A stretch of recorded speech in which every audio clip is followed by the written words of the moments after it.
Terrific. And thanks for joining, everybody. And just a touch after 6 o'clock. I appreciate everybody taking the time to join today.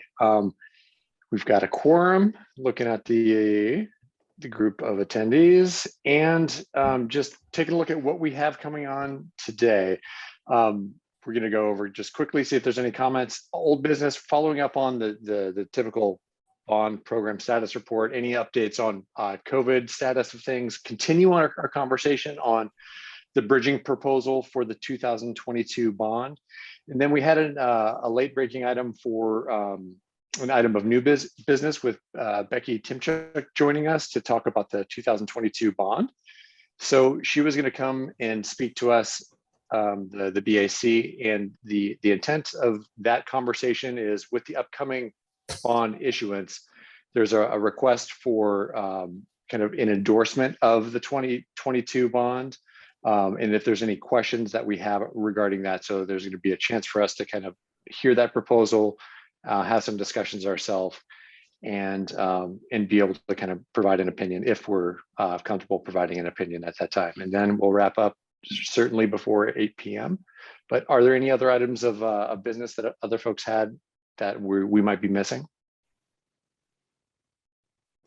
All right, well, let's get to it with Josh and Aaron. Any public comments from the website this go round?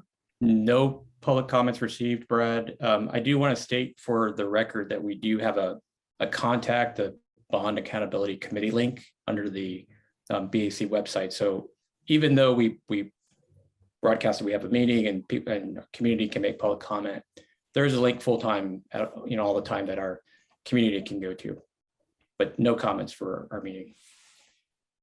Great, thanks for the awareness. I would imagine all eyes are really focused on the forthcoming efforts for 2022. So perhaps that has to bear there. All right, let's jump into the bond program status report with Josh and Aaron. Okay, here we go. So this is the January report. So through January, didn't have time to get the February report sent out for this group. Although that will be going to the school board meeting next week.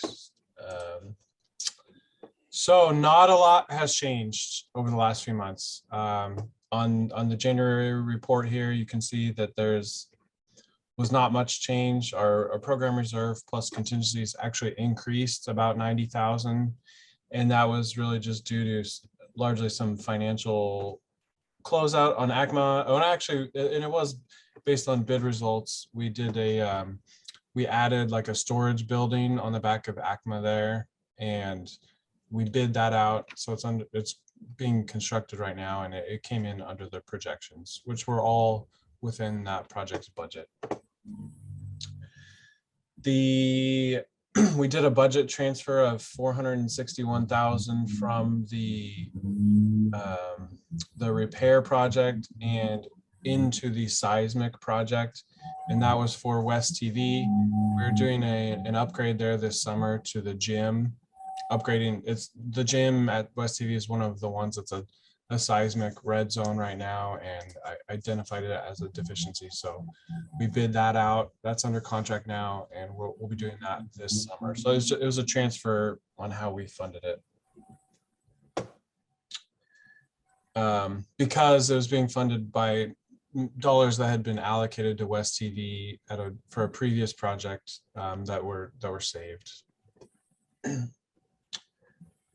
ISB's ISB HVAC and roofs contingency decreased slightly. You may recall this last summer we were planning on doing a roof replacement on the main building and on the modular building. We ended up deferring the modular building section because we were concerned we would not get the materials in time, which proved to be a good move by us, but there also were some costs associated with delaying that work, just some escalation that we were on the hook for there. And then we decreased the contingency in the one of the HVAC projects there just based on bid results, and that's HVAC projects that will be happening this summer. On our schedule condition, there's a couple of projects that we're moving to next summer. Those are within the roof projects and the HVAC projects. These are all ones that, and I think we talked about this last time, but it wasn't going to be feasible to be able to execute those this summer. Just with the costs and contractor availability, we felt it was more prudent to move those to next summer. And it's not all roofing and HVAC. It's just certain ones that had greater material risk associated with them. Bethany HVAC and roof, and also seismic upgrade actually primarily is on track for this summer. So we negotiated it with through a CMGC process, and they have all the roofing materials and everything procured, and that's all on track for this summer. We have submitted a grant application to the state of Oregon for seismic upgrades at Mckinley Elementary School. So we are hopeful that that will be successful. We should hear back from them in May on that. And if that's successful, then we'll be able to do that work next summer, along with the roofing upgrade. So that roof at McKinley is one of the ones that we moved to next summer. And part of the reason, in addition to the material availability concerns, was to be able to do it in conjunction with a seismic upgrade. And then we're on track to finish the security upgrades, the interior locks. So this is replacing every interior lock at all schools throughout the district to ones that were rapidly securable for lockdowns. And the last two notes here, we've carried these a couple times now, and I'll just mention it briefly. Dealing with supply chain issues still. It does seem like it's getting better. On a couple of the ones we have for this summer, it does seem like the lead times have shrunk from last year. So whereas HVAC units were taking 6 months to get, it's back down to something a bit more manageable, like 3 or 4 months, which is still long, but we're able to accommodate that. And then ESSER money is also something we are working on. And I don't know if you wanted to mention that now, Josh, or not, but we're working on planning some projects that are going to utilize some ESSER funding that is available to us. I'll make a quick comment, and more for Sunita and Eric. We're looking at some additional funds to put on ESSER projects, HVAC projects.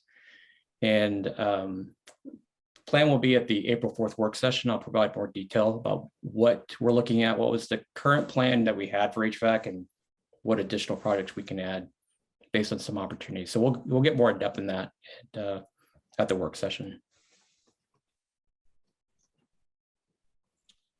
So any questions on that report before I wrap it up here? Go ahead, Sunita. Thank you, Aaron. Good presentation. I have a question on ISB. You said that roof replacement has been deferred. So the roof of the modular classroom building. So has there any project for the roof related? Has that been completed? Because I heard. Sorry, go ahead. I heard that there were leaks and stuff. So I want to find out where the leaks came from, if you guys have replaced the roof, and how much did that cost, kind of a thing. Sure. Yeah, so there's a lot going on there. So yes, we replaced the roofing on a big portion of the building. There's a lot of different roofs at ISB. Of course, they've got all the portables, they've got the modular building, they've got the newer section, and then the older or kind of original section of the building. So that portion of the roof was replaced over the summer. There were a couple of leaks this week that we had to deal with. One area, the main culprit here was an area on the front of the building along Blanton. There's a brick facade kind of on the original section of the building.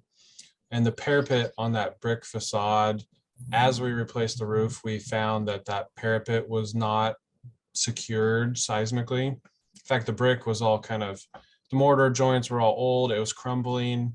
It was really unsafe. So we had to rebuild that parapet. That took some time to do, and so it was just now getting completed. So the leaks this week were primarily associated with that front parapet. The wind was driving rain up underneath it before it was completely watertight. So it's all watertight now. It's been fixed. Okay, alrighty. So, but my main question was the leak after the replacement, or was this leak in a spot where it hasn't been done, no work was done before?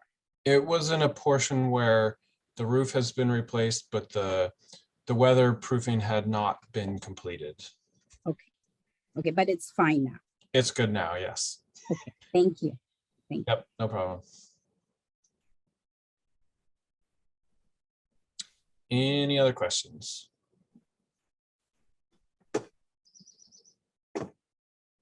Okay, great. I'm gonna switch over to the next thing here.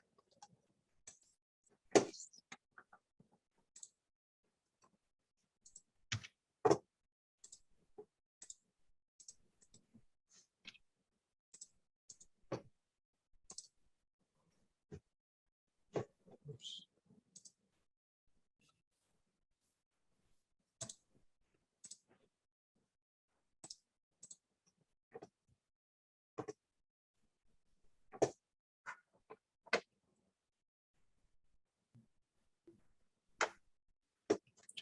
Okay, so I mean, the next one here, I'll just hit. It was the COVID impacts. I kind of mentioned that already in the discussion.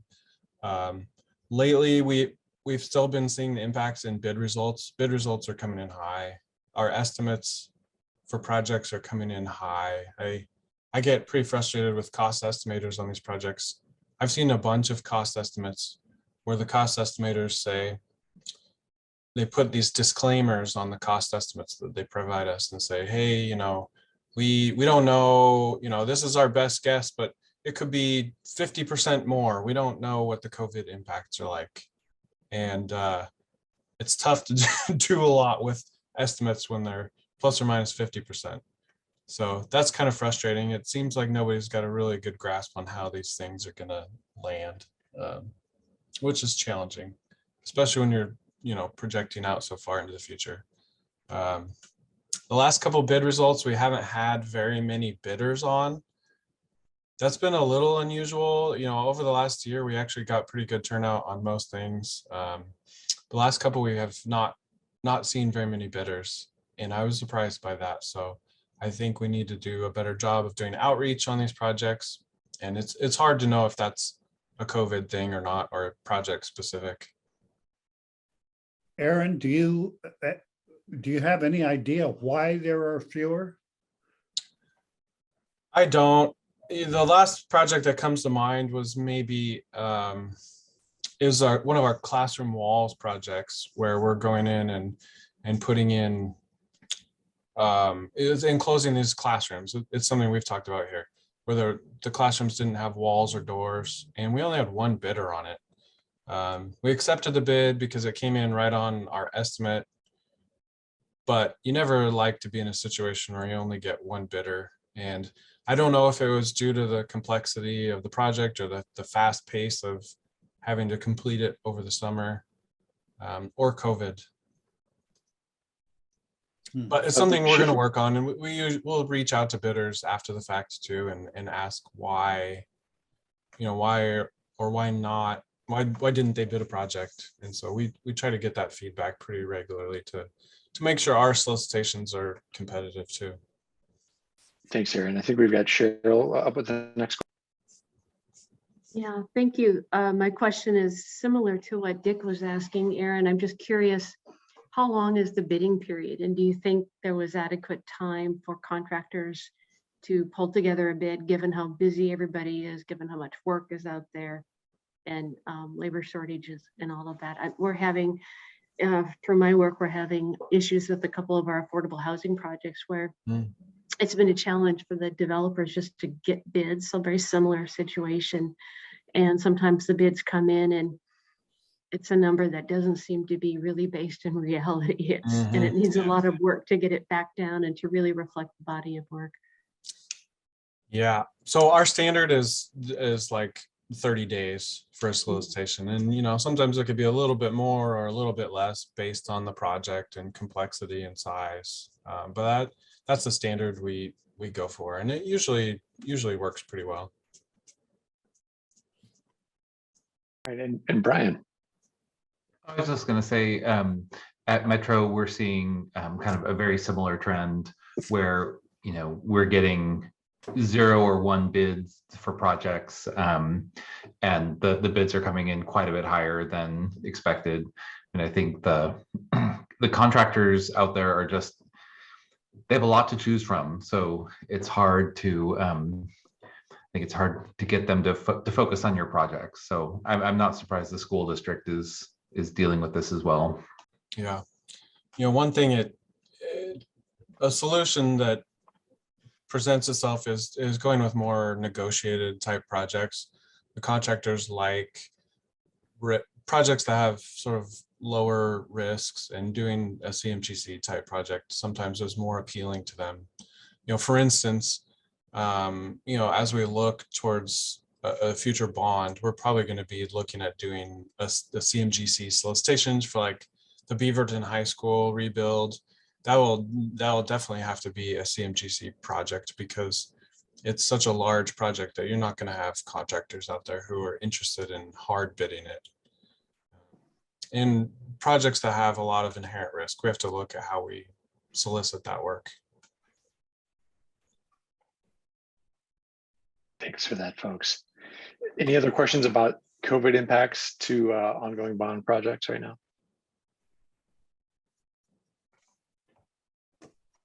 Okay. Next item that we had was looking at the status of the BAC bridging proposal. From our last meeting, we discussed the current BAC being available to bridge the gap into the proposed and possible 2022 bond that was out there. And the next actions from that, as we recall, were that the presentation would be presented to the board, I believe, by Sunita and Eric. I'm just wondering if we have an update on the status of that proposal, and if there's any actions for the BAC to help support. I can, I don't want to cut Eric or Sunita off. I'm planning on putting this forward at the work session for the first conversation for the board to have. Work sessions just allow for board members to have more dialogue and conversation than presenting at a business meeting. So that's coming up in late April. Okay. And what Josh is putting up in front of us here, sorry, Aaron is putting up in front of us, these were the timeframes that we were looking at that spoke to the closeout plan and how we would tuck into that as a BAC, as a committee. And just taking a look at this, I don't want to read this to everybody, but looking at the remaining meetings that we have right now, we have we've got 2 more before the end of the bond, the April session and then the June session. And what we would be presenting, or what we would be doing at that time, if we've got a successful proposal, that gives us at least two overlap meetings with new members if they were to participate. Well, actually that doesn't, because if there would have to, the bond would be in the May timeframe, so we wouldn't have necessarily overlap there. It would be in the coming bond cycle, or the coming calendar year or school year, that we would actually have any overlap with the committee. Just trying to think this. We spoke last time. We mentioned that we would be available. All of the members on the committee were actually willing and able to be participants to help bridge the gap until we get new folks that would be able to participate. And I think the big points here for us as a committee would really be working together to receive materials from the district on the bond closeout, and being able to provide a final closeout, or at least a draft coming up here in January, or I'm misspeaking, in June. And then we would actually provide that final the next year in June of 2023, when we actually were to close out all of the remaining work for the bond. So you did a good job of kind of outlining all of those pieces there for us from the committee. Is there any thoughts about what we're seeing in front of us, or any clarifications that we need to put forward or to speak about as a committee? Hi, this is Tom Quillen. I just on the timeline here. So some of the projects I think we just talked about were reset for summer of 23, right? So are you able to do the closeout on those before in time for the June 2023 meeting, or how will that work? And what we some of the discussion that we had last session was that with that, some of those projects continuing on, if we didn't have a new bond, basically our term would end. And so we would need to be forecasting out where we would be and opine on the kind of successfulness of this bond. So we would be completing without that full kind of closeout period in mind. So that's what we would do if we did not have another bond that we would be carrying over into. But if we were able to do that, then we would basically issue a draft closeout report based on where we see it at this point in time at the end of June. And then we would wait for that final closeout to the next year. And then that's where we would track those remaining efforts and then finally close out and give a BAC review of that final closeout memo. Brad, thanks. I see. I think I was conflating the BAC committee closeout plan with the construction closeout. Those are different processes, of course. Right. Our charter would take us through the end of this school year, and without that kind of renewal of our participation here. Well, I guess, so let me, if I may, revise my question. So when, for the projects, the group 2 projects that were pushed to summer 2023, when would the construction end? Yeah, I can speak that, Tom. So the projects, you're right, the projects in that period would complete the end of that summer in 23. When we met last meeting, we brought to the group some options to continue to bridge the committee forward. And so as a group, we talked about this bridging option that would take this current committee to next year, bring along the new BAC members, and then as part of that conversation was having a draft report, just to show at point in time, here's where we're at. Okay. And put that in front of the committee so that they could see where we were at this point in time. And then if the approval from the board came to extend this committee in the next year, the final report wouldn't be given until June of 2023 in that ending report. Oh, okay. And so we talked 2 options. We talked about staying status quo or kind of moving forward with this bridging. And the group consensus was, we'll look at this bridging plan that's kind of in front of you.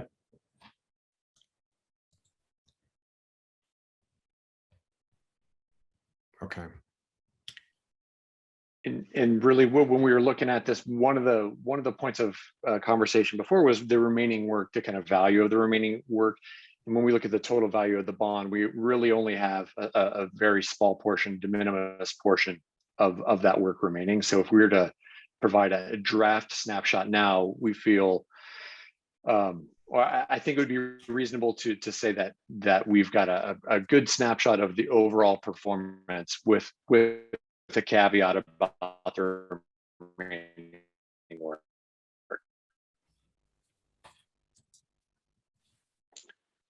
Okay, good point there, Tom. Appreciate that. Is there any other questions or concerns from the rest of the BAC?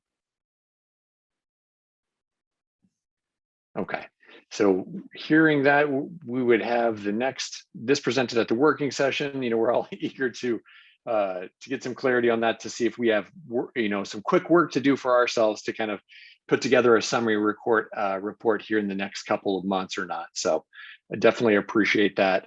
What we have talked about, and Dick has brought this up too, is putting the bones of this in place anyway, just as a committee, so that we can start our early work on this, so that we are not caught behind the 8 ball, so to speak. And while I'm usher that forward, I definitely would be needing to rely upon participation within the BAC too. So I definitely plan on reaching out to you and all your lovely faces.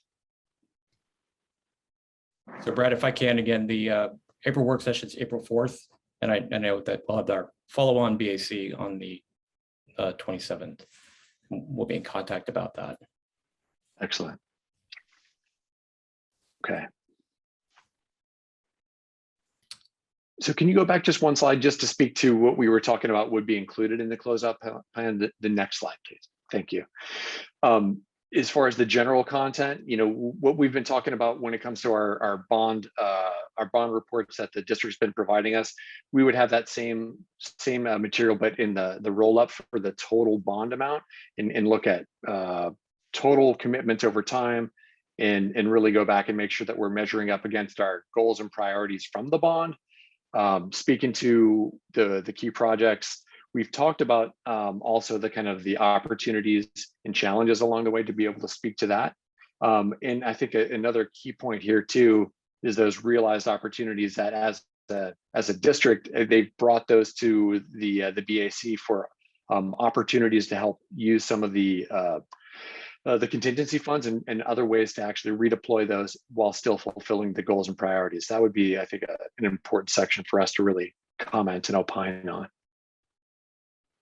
Sorry, Sunita, you have a question? No, I just wanted to make a comment. If the bond is not passed, right, we have to close out the committee by June. But if the board approves this bridging process, then the close will be on June 2023, right? Regardless Seeing your hand on that, our term would really end in June. So the question there was, bringing that topic of discussion together so that we might continue on. I guess we didn't discuss what would happen if the bond did not pass. Would we still continue on and participate for the next year? That would be something, I guess, a different scenario than we had discussed previously. Just looking to the rest of the committee here. Thoughts, concerns about that participation, even if we were to, if the bond was not successful?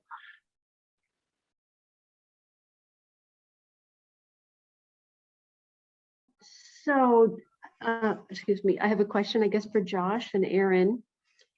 What is your actual target date for all 2014 bond proceeds to have been expended and individual projects closed out? What is that actual drop dead date? I would say end of 2023, generally speaking. There's a couple weird projects in there. This is kind of hard to answer until we know how the bond goes. Like, for instance, one of the big ones out there is we have like roughly $4 million sitting there to replace the roof at Beaverton High School in the 2014 bond. Well, what do we do? What do we do with that? If the bond passes, certainly we don't want to go spend $4 million on the roof at Beaverton High School. If it doesn't pass and it's decided to, not go out for another bond, then we probably would be in a position that we want to do that work. And there's several projects like that, so it's hard to answer exactly. But I would say 2023 will be our goal for most of it. So Cheryl, I can say that what I see for future topics with our current committee, if the bond passes, it's that, like Aaron talked about, now that we've got some additional funding in our program because we don't have to apply the the repair dollars to Beaverton roof. And there will be other Right. projects we can look at. If it does not pass and we're looking at, kind of wrapping it up based on the current plan, and I'm pretty sure we'll come back as a conversation that as a district, we'll look at other opportunities to go out again for another approval from the community. So that'll be taken kind of step by step and provide some of those topics at our next committee meetings as we move forward. May is an important time, and that's part of Yeah, what we're looking ahead to. I'm optimistic for sure, but scenario planning here, I guess to try to answer the question Brad put forward, it seems to me the school district would probably want us to stay involved until the final completion of the 2014 bond work. Although after June of 2022, we might not need to meet that often. It might be just a couple of interim meetings between that date and December of 2023 in order to 100% wrap up our work and be able to deliver that final closeout report to the board. If my assumptions are wrong, please let me know. But it seems like this committee probably should stay involved until the very end. But next year, the level of work might be quite a bit, or meeting time might be quite a bit less because there are fewer projects still under construction. So thank you for that, Cheryl. Appreciate it. That's it's an important part of clarification there, that even if that scenario, the unfortunate scenario, I guess, would happen, that we did not have a bond moving forward, that there would need to be some, or it's your opinion that there would need to be some oversight and participation, but on a limited or a less frequent basis than we're currently doing. So reaching back out to the team, just kind of going across my screen here, any other comments or concerns, considerations from the likes of Renu or Tom Quillen or Tom Franklin or Dick? I think this is Tom Quillen. I think the proposal, the suggestion Cheryl made, makes a lot of sense. And I think it's valuable for us to have that as a contingency in place. I don't know if the board has to discuss that or what needs to happen, but I think that makes a lot of sense as a recommendation. Thanks, Tom. And sorry, I should have clarified. I think we were hoping to clarify the motion that we put forward last session, so that Sunita and Eric could bring that forward in the proper way here. So thanks for that. Dick or Tom Franklin? Well, it seems like we serve at the pleasure of the board and for what they want. So I think all we can do is say that we're willing to do that. And then it's up to them to decide if they want to have that go forward. Thanks, Same here. Dick. I don't have anything different. Thanks, Tom. Brian, how about from your side? I agree with Dick's comment and Cheryl's comment as well. I mean, I think if the board wants us to continue to serve, then that's great and happy to do it. Perfect. I- Thank you. And I have thank you. nothing to add, actually. So. Thank you, Renu. And thank you, Sunita, for bringing that up for clarification, because that's, I think, a little wrinkle that none of us were actually thinking about there, but we definitely appreciate that. Yeah, I hope we don't have to make that decision because the bond will pass. But if it doesn't pass, as one board member, I would prefer this way because you all have the knowledge about the bond and what's happening. So it would be worth it for the district to have you guys, participate for one more year. Thank you. We appreciate that. Okay. Well, after this topic, I think next up is the new business. We have Becky Timchuk, who is nice enough to join us here to come speak to us about the 2022 Beaverton School Bond. So Becky, feel free to introduce yourself and come join us. Well, thank you so much for having me. My name is Becky Timchuk, and I am the current vice chair of the school board. But more importantly, the hat I'm wearing is I am chairing the Yes for Beaverton Schools campaign, which is a campaign to renew a bond. And you've set me up quite nicely in transition here. And I thank you so much for making time for me on your agenda. And it's so nice to see so many familiar faces and folks that have dedicated a lot of hours into making this Bond Accountability Committee work. My original plan, when I talked to Brad earlier today to ask him if I could be a part of this agenda, I did not realize you guys were meeting tonight, and I did not want to squander this opportunity to come in front of you. I understand you're very familiar that Sunita and Eric have and the staff have briefed you on what is going to be on this bond. So I won't take time to reiterate things that you already know. The staff is not allowed to actually do the advocacy work. That is what we do as a board, and we as a board are honored to be doing that work. We voted as a board to put this on the ballot, and as of just last week, Washington County has accepted our language, and we now have a ballot measure number. It's ballot measure 34-313. And so now we are in full campaign mode, and in that campaign mode is advocacy work. And for those that were around in 2014, and I know that's Tom Franklin and Tom Quillen, one being a community member and the other being a board member, they know how important it is to get people in our community who believe in the work that why a bond is important. And back in 2014, we did not have this wonderful, wonderful committee of a bond accountability committee. I don't think there is anything greater we can have is a professional group that volunteers their time at the beside of the school board to serve as the voice of helping us maneuver through a very difficult process. And we count on you as investors in our community to give us that advice, and we take that strongly. I could not think of a greater group to come to as we're going back out to our community to ask them to continue with another phase of this bond and investing in our community than this group, because you can speak to how we have used this money in the last 8 years, the investment we have made, the work that the staff has done, and speak as independent experts on why a bond is so important to a community. So I wanted to come to you tonight to ask you to support the bond.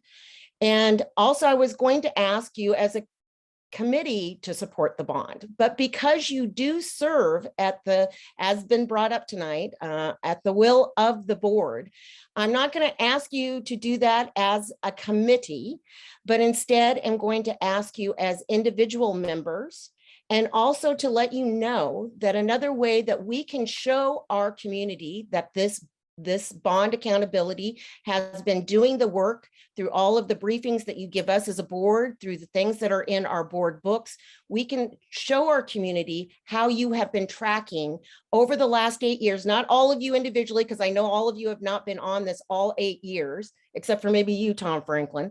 But the rest, I know we've had people come and go, but still as a committee, we can go back to your body of work and track how we have been expending this money and the projects that we have done. So we can, in our voters pamphlet, show our community and attribute the words that you say about this bond and about the previous bond work. We can attribute that to your serving on this committee.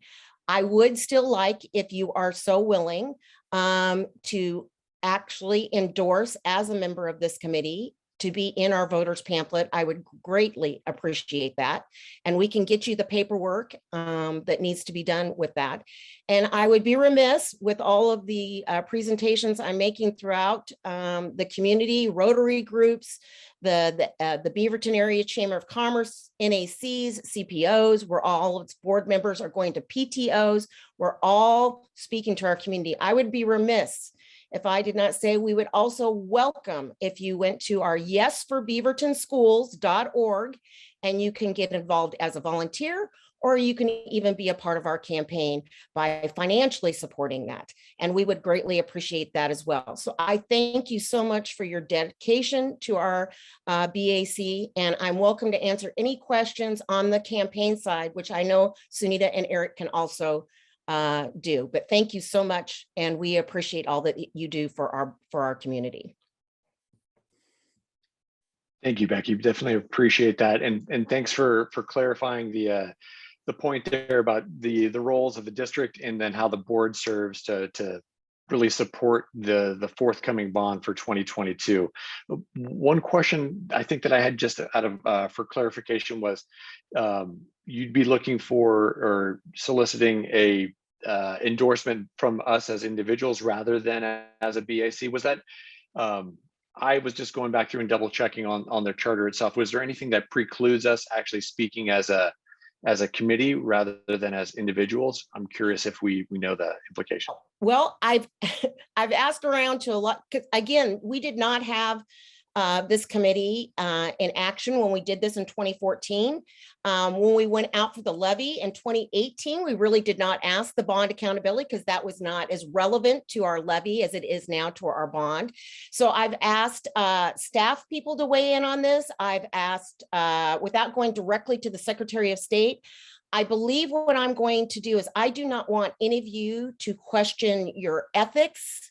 I do not want to question any of your integrity. I want you to continue to the dedication that you have to the Bond Accountability Committee. So I am not, I believe everything would be okay, but just to err on the side, I do not want anyone to question endorsement in something that we're almost asking you independently to look at and give your advice. So instead, I'm going to ask you as individuals, if you believe in the work, do that as individuals rather than as a committee that we rely on as a board to give us advice on our bond. Thanks for the clarification there. And just looking to the rest of the committee, any questions from the Bond Accountability Committee? I guess I'll ask a question of sorts. And all I know about this bond, first of all, I think we all support Beaverton High School and what they do.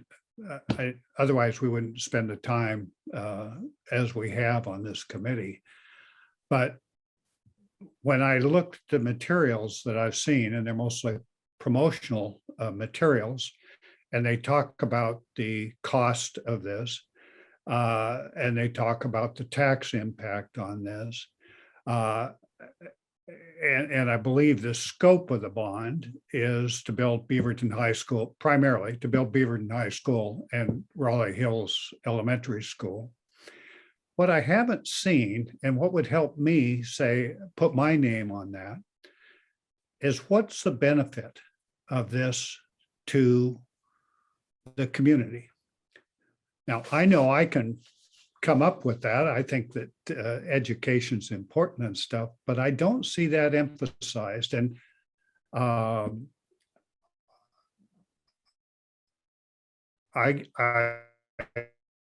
would like to see bullet points that say passing this bond will do this for the community. It will attract business like Nike and Intel because they bring in executives whose children will get good. It will up mine today. So that would answering that question would Dick, help and I me think that's put a good my point. name And I behind know it. that as a communication staff that we are definitely trying to make those points, but I will tell you right away, every place where I speak, I am a strong believer that strong schools make strong communities. And when someone comes in that wants to be employed at Intel or Nike, one of the very first things they ask, if you ask anyone that's a recruiter, how strong are the schools? What are the schools like? And it's not just the test scores. It's not just, it is what they look like when you drive by. You don't see rusty playground equipment. You don't see windows that are broken. You don't see people feel comfortable and safe in schools that are maintained. And I would also say a very strong thing that I say out in the community is, by investing in schools, you are purposely investing in the property value of your personal property. We know for a fact, because I live off of Shoals Ferry in the same area where Tom Franklin lives and Sunita, and you can go right across the Shoals Ferry and be in the Tigard Tualatin School District, and almost the exact homes, same square footage, same neighborhood, go for 20 or 30,000 more in the Beaverton area. And one of the reasons is people want to know, want to be a part of the Beaverton schools. And so by investing in schools, we are investing in our property value. We are investing in businesses who can recruit people who want to come to work here because our school system is so strong. And the most importantly is every single school that we have rebuilt or built new, we are making them a place where our community can come for safety in case there is any kind of disaster. Mountainside was put to the test very quickly when we had the wildfires over in Yamhill County and far Washington County. They needed a place to come, and for a very short amount of time, they were able to come to Mountainside High School and be there for a safe place for a reprieve. And if there was ever, and we hope that there isn't, but we will invest wisely with the seismic upgrade. We will have more places for our communities to be able to come and be safe and provide clean water and a place that they can stay. That is investing in our communities, not just in while they're open during the day with our students and staff, but that's investing in our community to have those safe and healthy places for our community to come. But you're right. We will make a issue of that so everybody can see it right away. And I know our board and staff have other things but those are the points I make when I'm talking to a community group. Thank you. I think we need to be that explicit. I appreciate that. Thanks for the value assessment there, Becky. We appreciate that. And Cheryl, I think you had a question. Yeah, I was just debating. Thank you, Dick, for raising that issue, because for me, having been on this committee for about 7 years now, I've learned an awful lot about the condition of the Beaverton School District facilities. We spent a lot of time looking at the assessment reports, and I think that also is a key part of the reasoning. It's not very sexy. There's not a lot of pretty pictures, but it's really talking about the long-term health of the school district by having this flow of work and activity to rejuvenate and reconstruct schools as needed. To me, this is good planning. This is good master planning. This is being a good steward of the public dollars. And I hope that will be part of the messaging as well, because you've earned it. You've delivered very successfully in the 2014 bond. The community should be proud. A lot of work to schools. The new schools are just drop dead gorgeous. I think they're wonderful amenities for the neighborhoods where they're located. And you've put the school district on a really strong path forward to be able to maintain and take care of its facilities. Well, thank you, Cheryl. And another strong point, and you don't want to, but the reality is we have X amount of dollars in our general fund that we get from the taxpayer, that we get from the state. And we are in the budget process right now, and we have to pass a balanced budget every June 30th by the school board.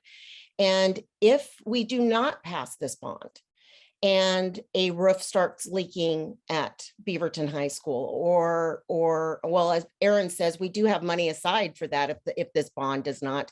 But if there's another school that there is a leaky roof, or that computers all, fall apart, we will have to take that out of our general fund. And if we take and spend that kind of money out of our general fund, because of course we're not going to have our students with a leaky roof or an HVAC system that does not work, we will have to replace that, and it will come from our general fund. And that means we will have less funds to put towards staffing and the other programs that are so needed in our general fund. So that's the reality here, that in Beaverton, we invest in schools so that we will have the funds that we need for general fund and the funds that we need and especially for the deferred maintenance. I mean, just for the deferred maintenance alone, if we are going to have 54 schools and different administrative buildings, you have to maintain those. And just the deferred maintenance alone is something to just have a bond for, let alone the seismic and the technology upgrades and the safety.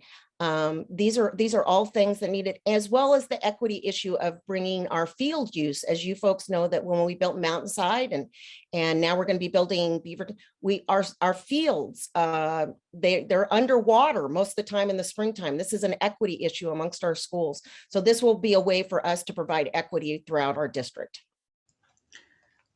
I have a question at this point. So one of the links that has been missing throughout the bond, throughout my tenure in this committee, is how the upgrades that we are making is affecting operating expenses.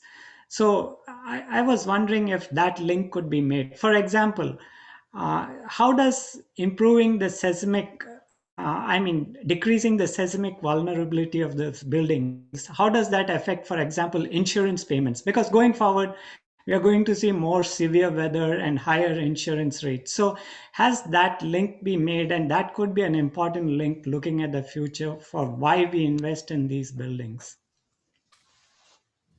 That is a wonderful point, and that's way above my pay grade. So staff, if you know the answer to any of that, I will defer the floor. I know you folks don't think I defer very often, but I will defer the floor. Thank you, Becky. Rena, you raise a very, very good question. As you know, premiums are going up across for everybody in terms of properties and the sort. I will get specific information from our risk management department, our risk manager, Carl Granlund, specifically. That's a great question. He is the one who negotiates those premiums, as we are self-insured we're self-insured up to $500,000. So I will have that conversation with him tomorrow and get information back to the entire team here. Thanks, Scott. Yeah, that's a great Thanks for point. that, Thank Caroline. you. Any other questions from the committee? You're in very good hands. We have the most wonderful staff. We have a great project team. And now you folks have given me another reason to go out and work really hard to get this bond passed, because I want to keep this bond accountability team intact too, because we are extremely fortunate to have a wonderful project team, a wonderful operations team, people who all know what they are doing and are so well versed. And we're also fortunate to have this bond accountability team. So if you would like, you can reach out to yesforbeavertonschools.org and we'll get you all set up. And if you'd like to endorse, I can get you an endorsement form, or you can reach out to Sunita or Eric and they can get you an endorsement form. Just don't reach out to the staff, because their job is to educate and our job as the board member is to advocate. And I thank you for giving me time this evening to advocate, and we will appreciate all that you do. Thank you, Becky. We appreciate that. And if we could, sorry, I was just going to say, if I could connect with you to, connect about the passing on the materials and making those available to the committee if they, feel as if they'd like to provide an endorsement. And I think as a committee, we should probably just clarify one point probably after this, just whether or not, when it comes to the endorsement as an individual, if we would be attributing our participation in the committee. I didn't see anything in the actual charter that actually keeps us from attributing our participation as a community member within the BAC, but it's a point of clarification that I probably wanted to throw out there for the committee to actually speak to. If you folks would be more comfortable, I believe that you can, because you are volunteers that happen to serve on this committee. But if you would feel more comfortable, if you do provide that endorsement, I will double check in 24 hours with the Secretary of State's office to make sure that I do not get anyone in any ethical or trouble. And I know we also have David Williams, who's also very well versed in these things. But I will make sure and confirm that you have that ability to recognize that you do serve on this committee. You know, to that point, I guess a question I would wonder about is, you want the endorsements, of course, so that people that read the voters pamphlet get confidence to vote yes. Would it have more impact to have bond accountability committee or to have half a dozen people who are on the bond accountability committee? In other words, I'm looking for impact for selling this thing, and I don't know the answer. I say the answer, Dick, is yes to all the above. Well, but you don't want to have both bond accountability committee and it would seem to be duplicative to then list Cheryl and Dick and so on. And that's what I think tonight. I first thought that I could just ask you to endorse it as a committee, but instead I am going to, and instead I can attribute some things that you folks have reported to the board that are of public record. When you come to our board meetings or any of the reports, I can attribute that the bond accountability says this about the bond and attribute it to the bond accountability. But as far as your individual endorsement, then you can also, I believe you can say as a member of the bond accountability, but I will confirm that. So if I had each of your individual endorsements, that would be wonderful. But we will also recognize in our voters pamphlet the things that the bond accountability committee has said about this past bond. Thanks for that clarification there, Becky, and thanks for being willing to take a look at that. I know in looking at the charter, I know we're not going to be influencing district business or anything along those lines. So, you know, on its face, everything appears to be above board, but it never hurts to double check to make sure that we're standing on the right side and representing the community's interests.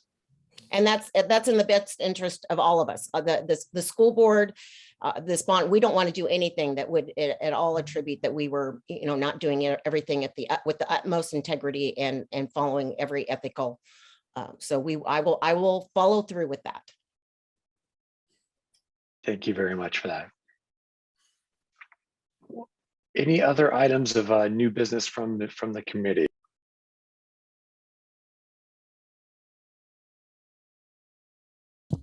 If I could, Brad, I just wanted to say thank you to Becky and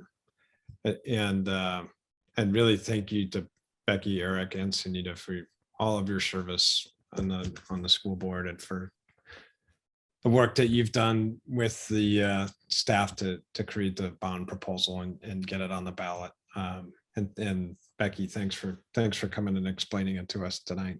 Really appreciate it. Keep up the good My work. pleasure. Like I said, I can't think of a better group than you folks who know this work so well that you can share with our community how important this work is. I cannot think of a more important group. So thank you.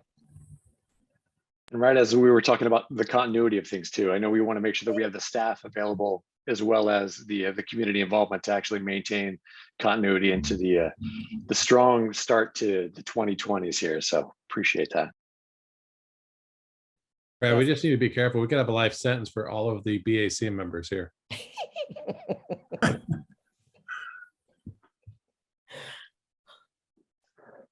All right. I'll take it. Just wanted to make a plug out there for future agenda items before we break for the evening. Is there any other items that we would want to speak to the next session that we go around from the committee? Any items to throw out there?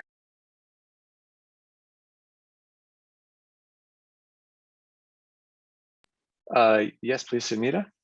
I would like to know, since I'm new, I don't know a lot of things. I would like to know when we close out a project, what kind of due diligence is done, and what does the staff people do to make sure that everything has really closed out? No problems happen after the fact. After we say it's closed out, like, okay, we'll change the roof, done, but then we have a leak. So what type of process is being done to make sure that our money that we are spending on projects are well spent and we are choosing right vendors? We are making sure that, so I would like to know that process. maybe you all already know, I'm new, I don't know. So Yeah, I don't think we've presented on that. Yeah, we can absolutely talk about that. that would be great. Thank you so much, Aaron. Sunita, that's a great idea. And Sunita and Eric, I do believe by the April 27th, the two of you would be able to share back perspective of the board from the discussion at the 4th or on April 4th in terms of BAC and what's been talked about here in terms of continuity and moving forward. So that should be a topic on the agenda as well, Brad. We will have that. Thank you. I'll suggest a topic, or maybe it's two topics, and that's a status report on the conceptual design for Raleigh Hills School and for Beaverton School. Yeah, I think you have an ulterior motive there for Raleigh Hills. he knows all about Raleigh Hills. I know he does. Yeah, but everybody else doesn't, so. Well, just to clarify on that one with Raleigh Hills, is that covered underneath the design on this one? Is it being funded under the 2014 bond, or is it held? Yeah. Okay. Beaverton High School is not, but that doesn't mean that we can't. That's right. Got it. Yeah, thanks for the clarification. I included Beaverton High School because it's such a big part of this next bond, and that's what we've been talking about most of the night is 2022 bond. Yep, absolutely. We can do it. Excellent. We'll flesh that out. So we got a few good items there to bring back. And then most importantly, I think speaking to the board discussion relative to the BAC bridging for a 2022 bond proposal. So do I have, I guess, looking to the team, I know we're making pretty good time. Do we have a motion to close? We can hang out. I'll move that we close. Second. Thank you, Tom. All right, so moved. Oh, sorry, I jumped the gun there. All those in favor of closing, just by a hand. Are we good? I'm good. Terrific. Thank you, folks. Thanks for participating. Appreciate your time. And thanks for the attention today. Thank you. Thank you. Good Thank night. You well. Thank you Bye. for joining us, Becky. Bye-bye.